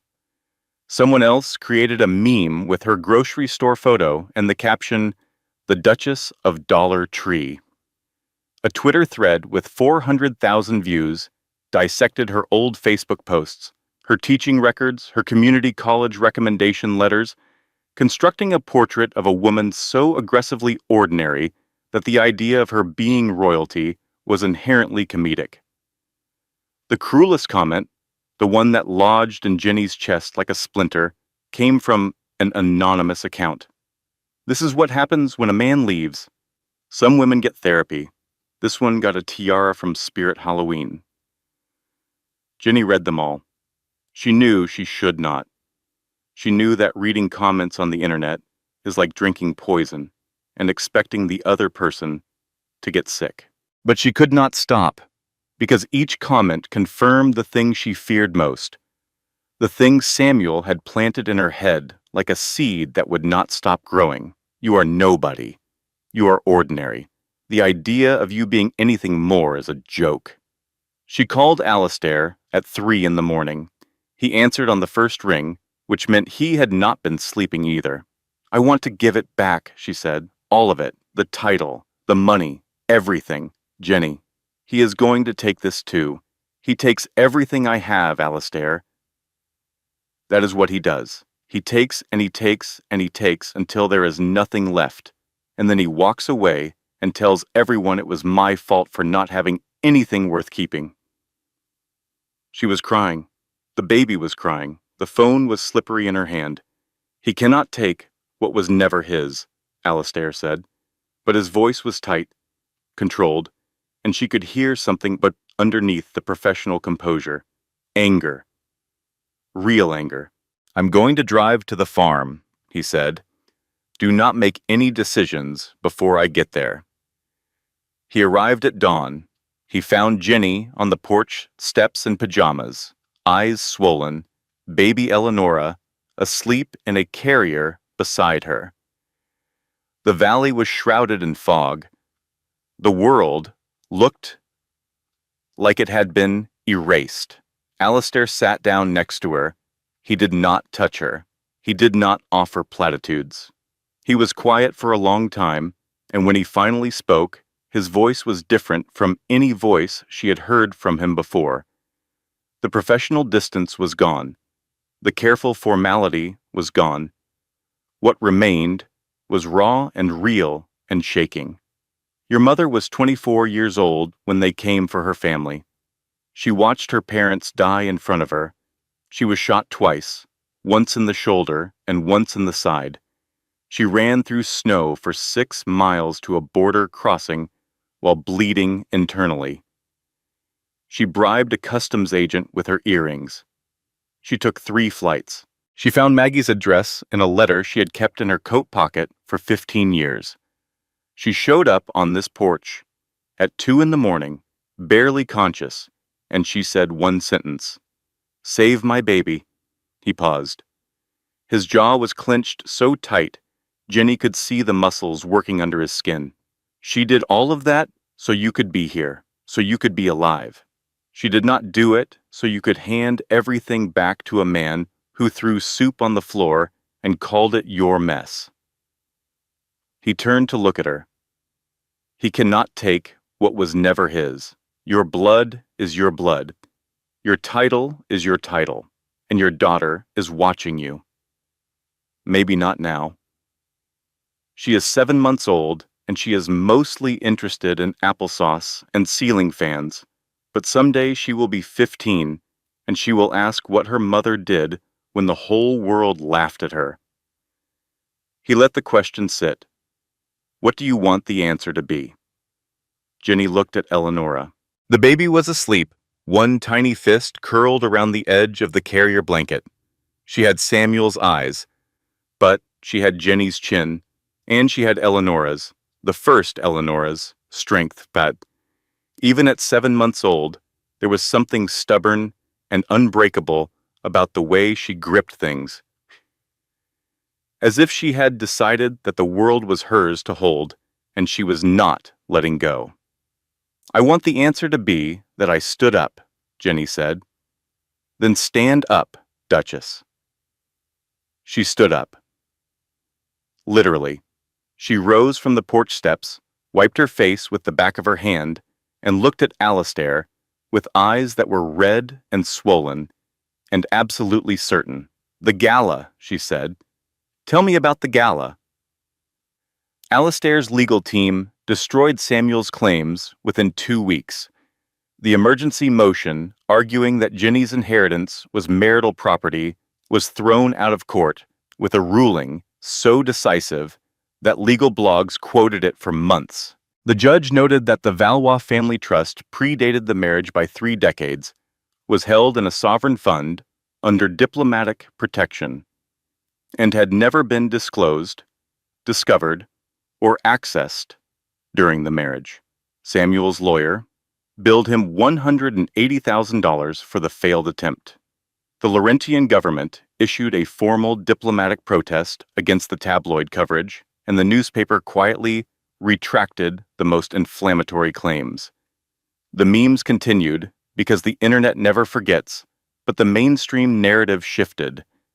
Jenny was no longer the delusional schoolteacher. She was the underdog, the woman who got knocked down and got back up. Samuel, meanwhile, was drowning. Apex Dynamics was in terminal decline. The crypto investments had collapsed. The defense contract, the one built on falsified safety reports, was under federal review. 3 sexual harassment lawsuits from the marketing department were grinding through the courts, each one revealing a pattern of corporate culture that started at the top. Sienna Drake, as VP of Marketing, was named in all 3 suits, not as a perpetrator, but as someone who had been warned repeatedly and had done nothing. The company was weeks from insolvency. Samuel needed a miracle. He needed an investor with deep pockets and no interest in asking uncomfortable questions. And then, one evening in late November, an invitation arrived at his penthouse. It was delivered by a private courier service that charged $400 per delivery. The envelope was heavy, cream-colored cardstock edged in genuine 24-karat gold leaf. The crest embossed on the back, a wolf and a rose, shimmered under the recessed lighting of the penthouse foyer. Samuel opened it. The Royal Winter Gala, hosted by Her Serene Highness, the Duchess of Valois, and the Board of Directors of the Royal Laurentian Foundation. The St. Regis Roof Ballroom, December 14th, white tie. He held the invitation and felt something he had not felt in months. Hope. The Laurentian Sovereign Wealth Fund, one of the largest in Europe. If he could get in front of the Duchess, whoever she was, and pitch a strategic partnership, Apex Dynamics might survive. The fund had invested in defense technology before. The fit was natural. He turned the invitation over. His thumb traced the crest, the wolf and rose. Something tugged at his memory. He had seen this symbol before, recently, but he could not place it. It hovered at the edge of his consciousness like a word on the tip of his tongue, close enough to taste, but too far to grasp. He shook it off. "Sienna," he called, "get dressed. We are going to a gala." Sienna appeared from the bedroom. She had been doing her makeup for the better part of an hour, a process that involved more products than Ginny owned total. What kind of gala? Royal, European, very exclusive. This could be the play that saves us. Sienna took the invitation and scanned it with the quick, calculating eye of a woman who measured every social event by its Instagram potential. Who is the Duchess? Is she famous? Does it matter? She is rich. That is all I need. On the night of the gala, they dressed in the penthouse. Samuel put on a tuxedo that cost $11,000. Sienna chose a crimson dress that was cut dangerously low in the front and dangerously high on the side. A dress designed for nightclubs and red carpets, not diplomatic functions. Samuel looked at her and felt a flicker of annoyance. There was a dress code, white tie, decorum. But he said nothing, because he had stopped caring about Sienna's judgment months ago, the same way he had stopped caring about Ginny's years before that. The women in Samuel's life had a shelf life, and Sienna's was approaching its expiration date. He just needed her to look good long enough to get through the evening. "Who is the hostess again?" Sienna asked, taking a selfie in the hallway mirror. "Some European duchess. Does not matter who she is, only matters who she knows." He picked up the invitation one more time. The wolf and rose crest caught the light, and again that strange tug of recognition pulled at him. He had seen this crest before. Where? It would come to him later. It would come to him at the worst possible moment. But for now, he tucked the invitation into his breast pocket, took Sienna's arm, and walked out of the penthouse into the cold New York night. The car was waiting, a rented Maybach, because appearances mattered even when, especially when, you could not afford them. The driver pulled away from the curb and turned north toward the St. Regis. Samuel rehearsed his pitch in his head. The Laurentian Fund, Strategic Partnership, Defense Technology. He was a predator, a shark. He had made it this far on charm and nerve, and a complete unwillingness to accept any reality that did not serve him. Tonight was his night. So why did he feel a cold sweat beginning to form on the back of his neck? And why, when he closed his eyes and tried to focus, did he keep seeing the image of a tarnished silver locket lying at the bottom of a trash can? The St. Regis roof ballroom had been transformed into something from another century. Crystal chandeliers threw fractured light across a sea of black ties and diamond. The air smelled of lilies and aged wood and the particular expensive silence of people who do not need to raise their voices because the world leans in to listen. Ginny was in the royal suite, 3 floors above. She stood in front of a full-length mirror in a bathrobe, staring at the woman looking back at her. Her hair was swept up in a style that had taken a professional 45 minutes to construct. Her makeup was flawless in a way that made her look like herself, but more, brighter, sharper, the best possible version of a face she had been looking at for 34 years. On the bed behind her lay the gown, midnight blue velvet, sewn with thousands of crushed diamonds that caught the light like stars trapped in fabric. It was the most beautiful thing she had ever touched. On the vanity sat the tiara, a heavy ancient construction of platinum and sapphires that had been worn by 6 generations of Valois women. It was not decorative. It was a statement. It said, "I was here before you, and I will be here after." Around her neck hung both lockets, the tarnished original, scratched and dented, and the restored diplomatic version, cleaned and gleaming, old and new, scars and shine, both at once. Alistair knocked. "Come in," she said. He entered carrying a leather portfolio. He was wearing a tuxedo that fit him like it had been invented for his body. His hair was perfect. His shoes were perfect. He was the most composed person in any room he entered, which was why it was notable that his hand, the one holding the portfolio, was not entirely steady. "Everything is in place," he said. "The ambassador from Belgium confirmed, Arthur Kensington confirmed, Vanguard Global, Goldman Sachs, Rockefeller Foundation was all confirmed. 312 guests, security team briefed, media pool restricted to approved photographers." And Samuel? His car was spotted leaving the Upper East Side 20 minutes ago. Jenny looked at the mirror. "What if I freeze?" "You will not." "What if I fall on the stairs?" "Then you will stand up, and 300 people will pretend they did not see." "What if I look at him and turn back into the woman standing in his hallway with soup on her shoes?" Alistair set the portfolio down. He walked to the mirror and stood behind her. Not touching her, just present. That woman was never weak, Jenny. She was surviving. There is a difference. The woman standing in his hallway with soup on her shoes was the same woman who rode a bus across the country at 7 months pregnant because she refused to stay somewhere she was not wanted. That is not weakness. That is the most dangerous kind of strength there is. Jenny looked at him in the mirror. "Tonight I give him one more chance to take mercy, and if he will not take it, then you give him justice. Then I give him justice." She put on the gown. She placed the tiara on her head. She looked at herself in the mirror one final time. She did not look like a school teacher from Oregon.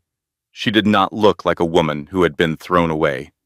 She looked like exactly what she was, a queen who had survived a war, multiple wars, and had come out the other side with her spine intact and her daughter sleeping safely in a hotel room 2 blocks away with a woman who loved them both. "Let us go," she said. The ballroom fell silent when the lights dimmed. 300 of the most powerful people in the Western Hemisphere turned toward the grand staircase as a spotlight bloomed at the top. The announcer stepped to the microphone. "Ladies and gentlemen, distinguished guests, please rise for your hostess, the chairwoman of the Royal Laurentian Foundation and Duchess of Valois, Her Royal Highness, Genevieve Eleonora Calloway Valois." The orchestra played, a waltz, sweeping and old and heavy with history, and she appeared. She descended the staircase, one step at a time. The gown caught the light and blazed like a midnight sky full of falling stars. The tiara sat on her head with the weight of centuries. The lockets, both of them, rested against her throat. On the third step, she gripped the railing slightly too hard. A tiny tremor ran through her fingers. Only one person in the room noticed, Alistair, standing at the base of the stairs, who saw it and gave her a nod so small it was almost invisible. She released the railing. She straightened. She descended. At a table near the ice sculpture, Samuel Sterling was holding a glass of champagne and trying to look like he belonged. He was failing. The reception had been brutal. Arthur Kensington, the man Samuel most needed to impress, had walked past him with a remark about liquidity problems that left Samuel white-faced and sweating. Other investors had formed impenetrable circles that repelled him like reversed magnets. He was in the room, but not of the room, a tourist at a gathering of citizens, and the distinction was painfully visible. Sienna was not helping. She was taking selfies at the caviar station, her crimson dress drawing looks that were less admiring than appraising. The way art critics study a painting they find technically competent, but fundamentally in bad taste. Then the lights dimmed, the staircase illuminated. The name was announced: Genevieve Eleonora Calloway Valois. Samuel's champagne glass slipped from his fingers. It hit the marble floor and shattered, sending shards and liquid across the stone. The sound was loud in the hushed ballroom, but nobody looked at him. They were all looking at her. "No," he whispered. He blinked. He shook his head. "No, that is not possible." But his body knew before his mind accepted it. He recognized her walk before he recognized her face. The particular way she held her shoulders, slightly rounded, as if protecting something fragile in her chest, the tilt of her head, the way her left hand moved when she was nervous, fingers finding the locket at her throat, the way a pianist finds middle C by instinct. It was her, the woman he had left in a hallway with soup on her shoes, the woman he had called boring, the woman he had replaced with a 26-year-old in a red dress. She was standing at the top of a staircase in a tiara and a gown made of diamonds, and 300 of the most powerful people in the world were rising to their feet for her. "Samuel," Sienna said, grabbing his arm, "what is wrong with you? You dropped your glass." "That is my ex-wife," Samuel said. His voice sounded like it belonged to someone else, someone standing very far away. Sienna laughed.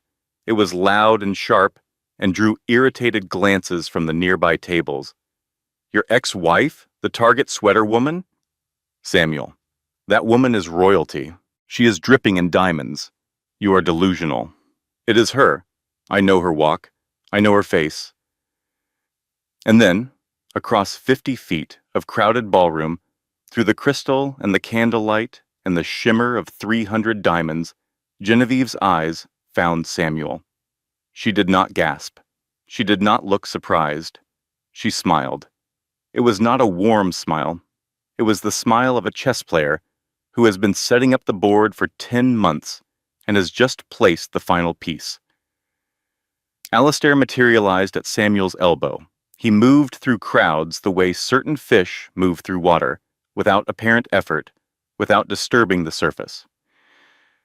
"Mr. Sterling, Her Highness has requested your presence at the head table, immediately. She insists you bring your companion." He glanced at Sienna's crimson dress. His expression suggested he had found something unpleasant on his shoe. "Shall we?" The walk to the head table was the longest 50 yards of Samuel's life. The crowd parted, not out of respect, but for a better view. Whispers trailed behind them like exhaust. "Is that him? The one who left his pregnant wife? Look at the woman he brought. Good heavens! That dress, at a white tie event, remarkable." At the head table, Jenny sat in a velvet chair flanked by Power, the Belgian ambassador on her right, Arthur Kensington on her left, the matriarch of the Rockefeller Foundation directly across. Alistair stood behind her like a sentinel. Samuel and Sienna sat in the 2 empty chairs. The chairs that had been placed there deliberately, positioned so that Samuel would be looking directly into the eyes of the woman he had discarded. "Genevieve," Samuel said. His voice cracked. He cleared his throat. "It has been a while. 10 months, 2 weeks, and 4 days, Jenny replied. "But who is counting?" She let the precision land. She let him absorb the fact that she had counted every single day since he walked back into that office and closed the door on their marriage. "I did not know," he stammered, gesturing at the room, the diamonds, the crown. "I did not know you were this." "You never looked, Samuel. You only ever saw what you wanted to see. A housekeeper, a stepping stone, a foundation." She shifted her gaze to Sienna. "And you must be the upgrade." The temperature at the table dropped 10 degrees. Sienna, whose only defense was offense. "I am the VP of Marketing at Apex Dynamics, and we are engaged." Jenny did not blink. "VP of Marketing at a company built on seed money from my grandmother's inheritance. If I recall the incorporation documents correctly, Samuel leaned forward. Jen, please, not here. Sit, Jenny said. It was not a suggestion. It was a command, delivered with the quiet authority of a woman who had spent months learning how to make a room do what she wanted without raising her voice. They sat. And then she played her hand. What followed was surgical. Jenny signaled a waiter who brought a tablet displaying the financial status of Apex Dynamics. She turned it so the table could see. The graph was a cliff face descending sharply into red. Leveraged beyond recovery, Jenny said, reading the numbers the way she used to read student essays. With calm, thorough, merciless analysis. High-risk crypto exposure, 3 pending harassment lawsuits, and a defense contract built on falsified safety protocols. That is private corporate data, Sienna snapped. The Laurentian Sovereign Wealth Fund acquired First City Bank 2 months ago. First City holds your primary loans. So, no, it is not private. It is my homework. She slid a folder across the table. This is a buyout contract. It transfers Apex Dynamics to the Valois Foundation. We absorb the company. We pay the fines. We settle the lawsuits. You receive enough to live modestly, not in Manhattan, but comfortably. You walk away clean. Samuel stared at the folder. You are trying to take my company. I am trying to save you, Samuel, because if these financials become public, and they will, you do not just lose the company. You lose everything. She paused. And I am offering this because of Eleonora. Samuel went still. The name landed like a stone in still water, and the ripples spread across his face in real time. Who is Eleonora? Your daughter.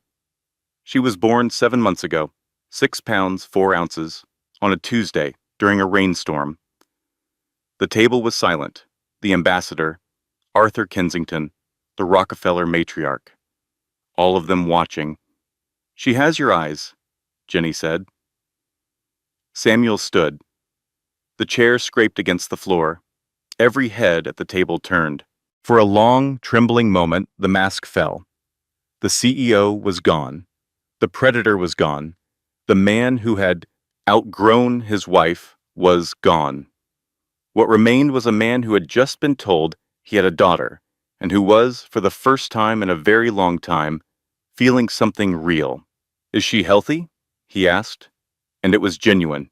The question came from the same place in him that had once spun Jenny around a studio apartment kitchen and said, "We did it. You and me." She is perfect, Jenny said. Samuel sat down slowly. He reached for the pen. His fingers trembled. The ballroom held its breath. 5 seconds passed. The pen hovered over the paper. Then Sienna leaned in. Her whisper was barely audible, but in the silence of the moment, it carried the weight of everything she was. If you sign that, you have nothing, and I do not stay with nothing. Samuel looked at Sienna, then at Jenny, and in that moment, 300 people watched a man decide who he was.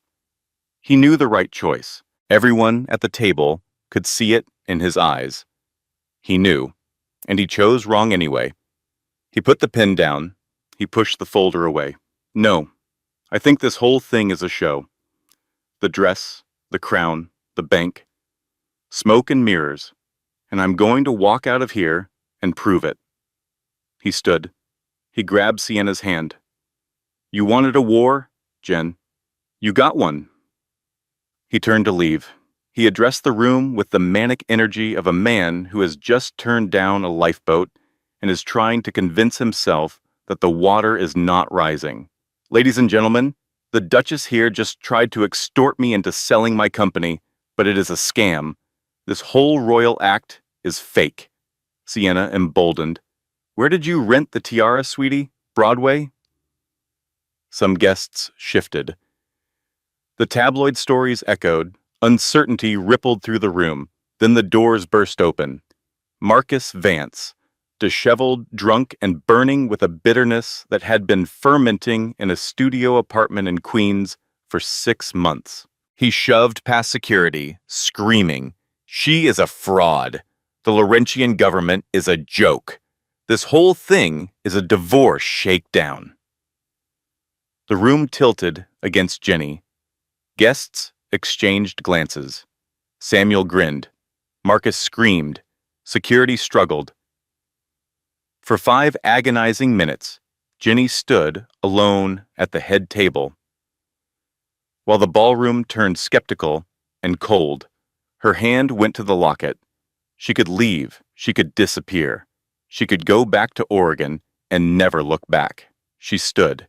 Then Arthur Kensington rose from his chair. 70 years old and carrying the authority of a half-century in high finance, he took the microphone with the unhurried confidence of a man who does not need to raise his voice because the world has always listened when he spoke. "I have heard enough," Arthur said, he told them, about the coronation ball in 1987, about Princess Eleonora, about the locket.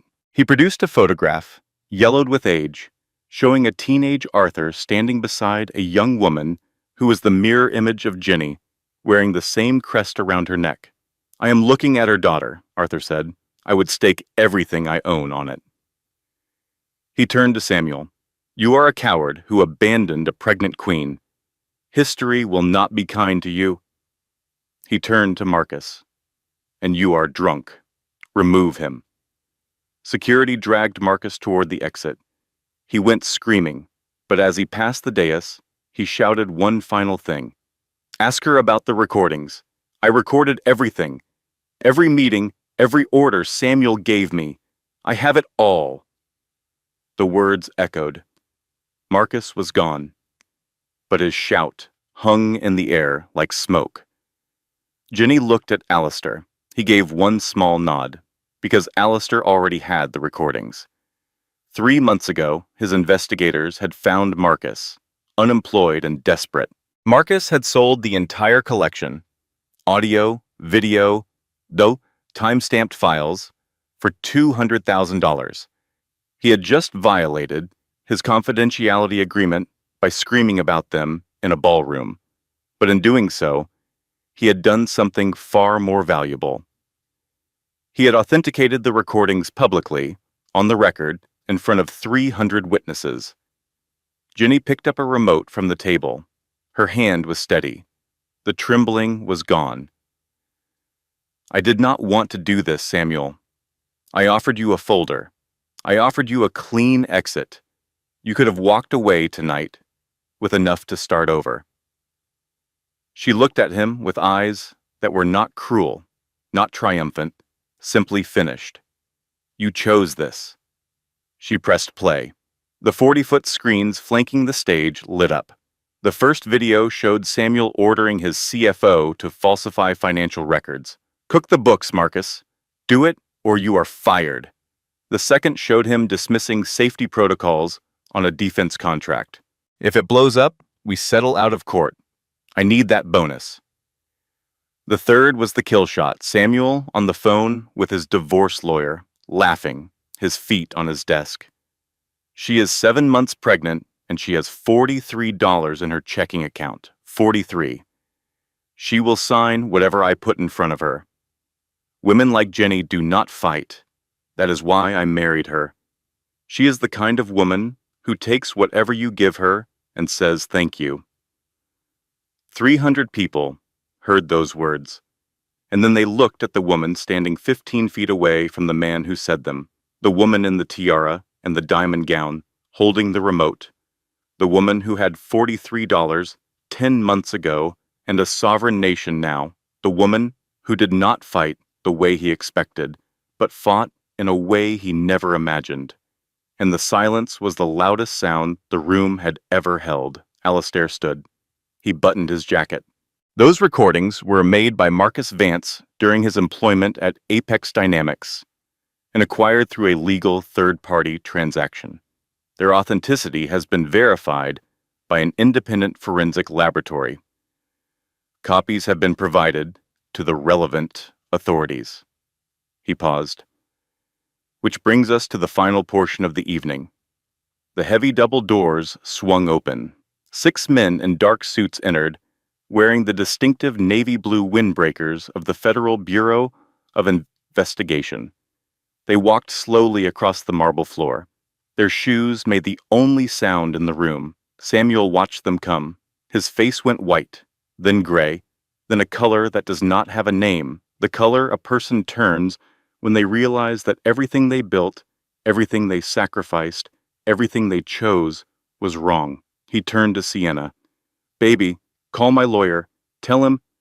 Sienna looked at the FBI agents. She looked at Samuel. The calculation in her eyes took less than a second. She stepped away from him. "Do not touch me," she said. "Sienna, please." She walked to Jenny. She stood in front of the Duchess of Valois, and in a voice that was quiet and utterly sincere, she said, "He talked about you every night, not because he missed you. Because he was terrified you would come back. You were the ghost under his bed. He never got over the fact that you did not beg." She paused. "For what it is worth, you scared him more than bankruptcy ever did." Then Sienna turned and walked out of the ballroom. She did not run. She did not cry. She kept the ring on her finger because she was a survivor, and that ring, real or fake, was worth something to someone, and Sienna had never in her life left value on the table. The lead FBI agent stopped in front of Samuel. "Samuel Sterling, there has been a mistake. That video is out of context. You have the right to remain silent." The handcuffs clicked.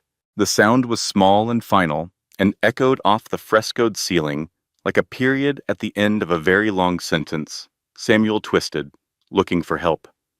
Arthur Kensington studied his fingernails. The ambassador examined the ceiling. The Rockefeller matriarch took a sip of champagne. "Jenny!" Samuel screamed. "Help me! I was your husband! We had a life." Jenny walked down the steps of the dais. She moved until she was close enough to whisper, "We did have a life, and you traded it for a red dress and an ego." She looked at him, not with hatred, not with victory, with the exhausted clarity of a woman who had finally, permanently stopped hoping he would be someone he was not. "You told me women like me do not fight. You said I would take whatever you gave me and say thank you." She touched the locket. "You were wrong." She stepped back. "And Samuel, our daughter, took her first steps yesterday, on a farm in Oregon, in the grass. She laughed so hard she fell over." His face broke. For the first time in this story, for the first time perhaps in his adult life, Samuel Sterling cried real tears. Not performance, not manipulation. Grief, the pure, annihilating grief of a man who has just been shown the exact dimensions of what he lost and understands, finally, that he will never get it back. "You will never see it," Jenny said, not cruelly, as fact, because you chose not to. She turned to the agents. "Take him." The applause began before the doors closed behind him. It started with the Belgian ambassador, then Arthur Kensington, then the room, a standing ovation, not for revenge, but for a mother who refused to break. Jenny returned to the head table. She picked up a glass. "Ladies and gentlemen, I apologize for the interruption. It appears the evening's entertainment arrived uninvited. Please enjoy the dessert. The chocolate soufflé is particularly excellent, and unlike some things in this room tonight, it is exactly what it claims to be." Laughter. Warm, relieved, genuine laughter. And then more applause. She sat. Alistair leaned over. "That went rather well. I thought he would cry sooner. You showed remarkable composure." Jenny took a sip of water. Not champagne. She was still nursing, and looked at the empty chair where Samuel had sat. "She was not wrong, you know, Sienna, about the ghost part. I did haunt him. I just did not know it." 6 months later. Spring. the Willamette Valley, Oregon. The kind of day that makes you understand why people live here. Green hills rolling toward mountains that are still wearing their snow, like white hats, the air thick with the smell of wet earth and blooming things. Jenny was in the garden, on her knees, planting roses. Grand Gala roses, deep blood red, the kind that bloom best after a hard winter. Baby Eleonora, 13 months old and walking now, was toddling through the grass behind her, babbling at a butterfly, with the intense seriousness of someone conducting important diplomatic negotiations. Alistair arrived in a rental car. He had traded his bespoke suits for a wool sweater and corduroy pants, a concession to rural life that still looked slightly like a costume. He carried 2 mugs of tea to the porch and sat down. "The verdict came in this morning," he said. Jenny stood, wiping dirt on her overalls. She walked to the porch and took the tea. "Tell me." "Guilty. All counts. Securities fraud, embezzlement, conspiracy to falsify safety reports." The judge cited what she called a breathtaking absence of remorse. "How long?" 14 years federal. No parole for 12. Jenny looked out over the valley. 14 years. Samuel would be in his 50s when he got out. He would emerge into a world that had forgotten him, carrying nothing but a criminal record and the memory of a daughter he chose not to know. And Sienna? Managing social media for a car dealership in New Jersey. Her Instagram followers went from 340,000 to 1,200. She tried to sell the engagement ring. Turned out it was cubic zirconia. Jenny almost smiled, almost. She kept the ring. She would. They sat in comfortable silence, the kind of silence that happens between people who have been through something together and do not need to fill every moment with words. Then Alistair reached into his jacket. "One more thing." This was recovered from Samuel's personal safe during the raid. He opened a small velvet box. Inside lay the original locket, the tarnished silver one with the wolf and rose, scratched, dented, battered, the metal worn thin in places from decades of being held. Samuel had kept it. He had thrown it in the trash the day he remodeled the bedroom for Sienna.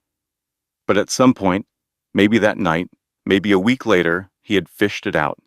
He put it in his safe. He never showed anyone. He never told anyone.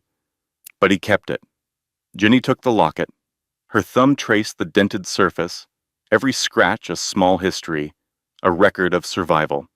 "We can have it restored," Alistair offered, "polished, made new." "No!" She clasped it around her neck beside the restored diplomatic version. The 2 lockets hung together against her chest, one scratched and one shining, one old and one new, scars and crowns. "Leave the scratches.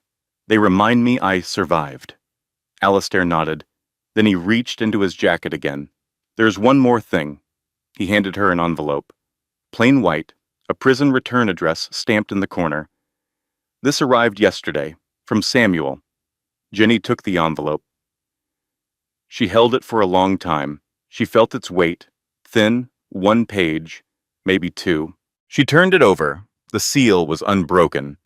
Maggie appeared in the kitchen doorway, watching. Alistair waited.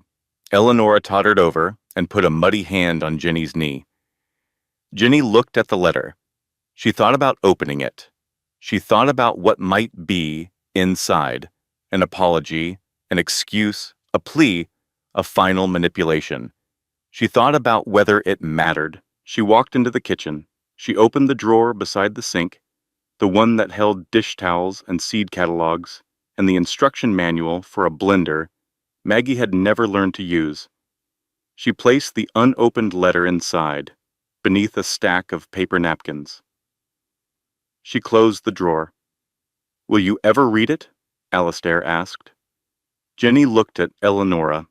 The baby was sitting in the grass now, holding a dandelion in her fist, examining it with the grave concentration of a small, small scientist discovering something extraordinary. Maybe, Jenny said, someday, when she is old enough to understand that people are complicated, and that forgiving someone does not mean letting them back in. She walked back to the garden. She knelt in the dirt. She picked up her trowel and continued planting roses. Behind her, on the porch, Alistair was attempting to fix a section of fence that had come loose. He had removed his sweater and rolled up his sleeves and was engaged in what appeared to be a losing battle with a fence post. Maggie was supervising from a rocking chair, offering detailed instructions that Alistair was pretending not to hear.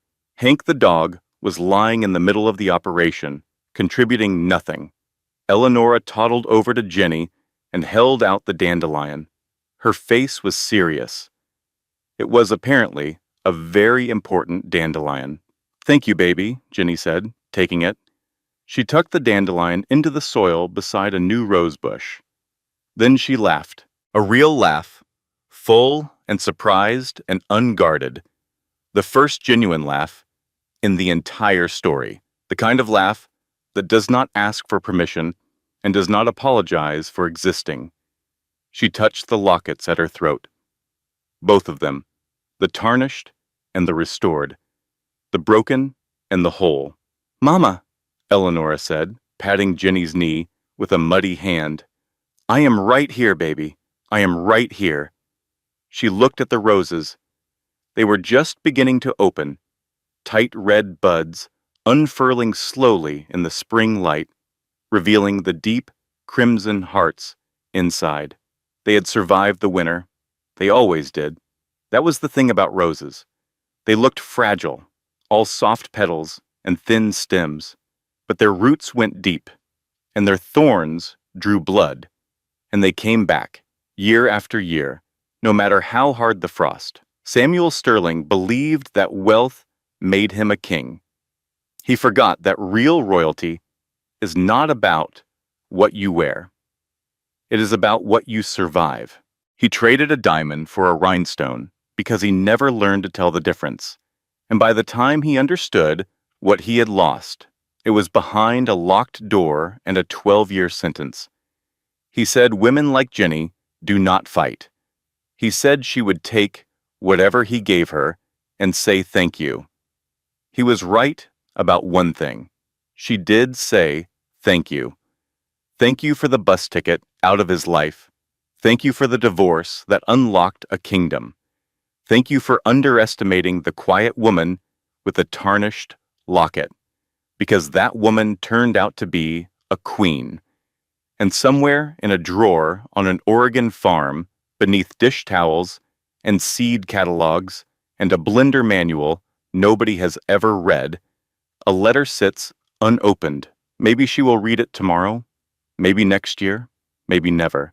Some doors are better left closed, but the roses bloom every spring, and they bloom best after the hardest winter. This content was carefully researched, developed, and manually edited by our team to deliver meaningful stories with valuable life lessons. Every narrative is crafted to entertain, inspire, and empower our audience. We believe that great stories can change lives, and we are committed to bring you content that matters. Thank you for being part of our community.